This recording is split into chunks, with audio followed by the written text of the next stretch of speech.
So, welcome to my PhD presentation. What I'm going to do here is just to run through a few of the topics that I covered in my PhD research at Brunel University.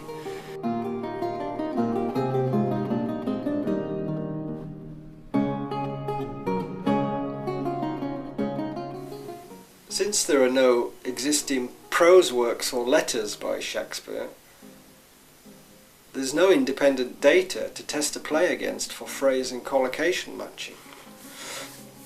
While it's possible to show through external evidence that it would have been difficult for him to originate a particular play, for example the Tempest and its connections to the Virginia Company, there's actually a secret Virginia Company document called the True Reportory that the Tempest depended on to some extent, and Shakespeare could not have accessed that document.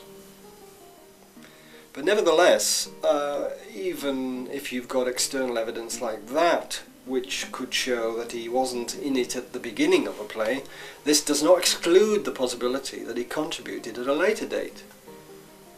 There are several Inns of Court plays, like the Comedy of Errors and Love's Labour's Lost, that he could not have, well, they could not have been performed at the Inns of Court if they had been his, because they were excluding non-members of the Inns of Court at the time. This was around 1594. He wasn't a member of these law schools, and membership seems to have been a prerequisite for contributing.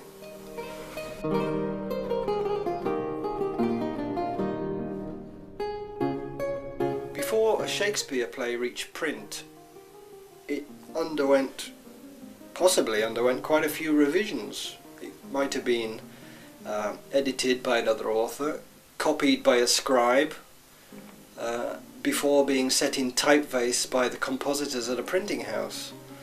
It was easy for word spellings to be altered, yet some researchers insist on taking a particular word from a play and using the way it was spelt as a way of identifying a particular writer.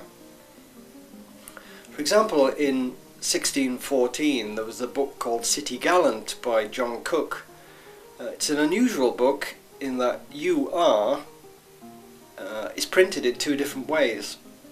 One is your, Y-O-U apostrophe R-E, and the other is yar, Y apostrophe A-R-E.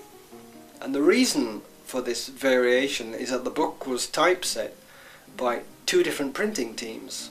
One group of compositors used the first variation and the other group used the second variation. Other researchers take phrases and collocations from a Shakespeare play and see which other dramatists used them. What happens then is the number of matches each dramatist shares with the play is counted up, and the one with the greatest number is seen to be a collaborator with Shakespeare on that play. And there's no test for the rarity of the shared phrases. And as far as anyone knows, these phrases could easily have been commonplace.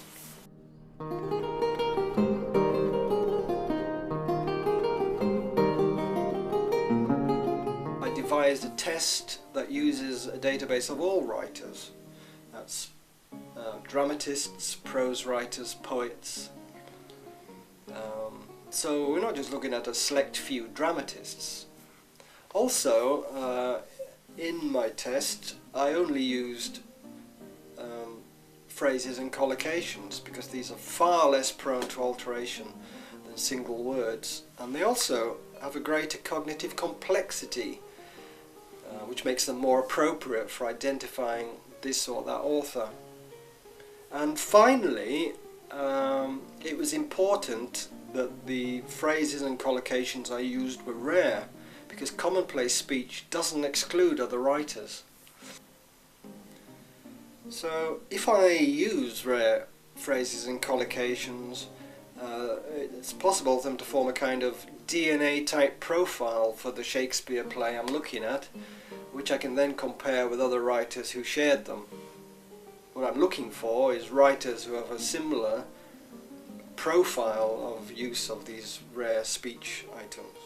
Run through a Shakespeare play, phrase by phrase, collocation by collocation, test it for rarity in a database, and I used early English books online.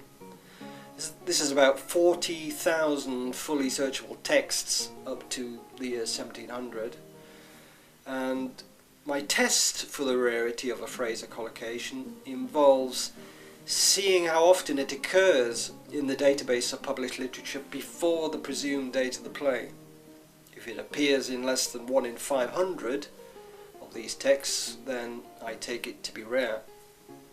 Only then, when I've identified all the rare phrases, do I look at which authors used them.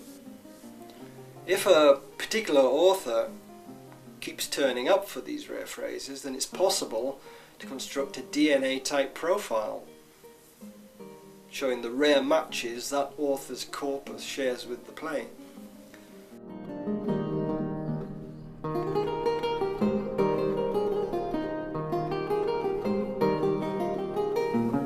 So this is just an overview of the work that I did for my PhD, and if you'd like to examine the case in more detail, it's available, the thesis is available as a free download.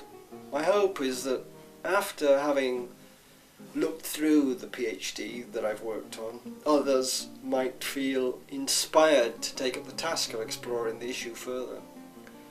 There's still much to be discovered, especially about the connection of certain Shakespeare plays to the Inns of Court. So thank you very much for watching.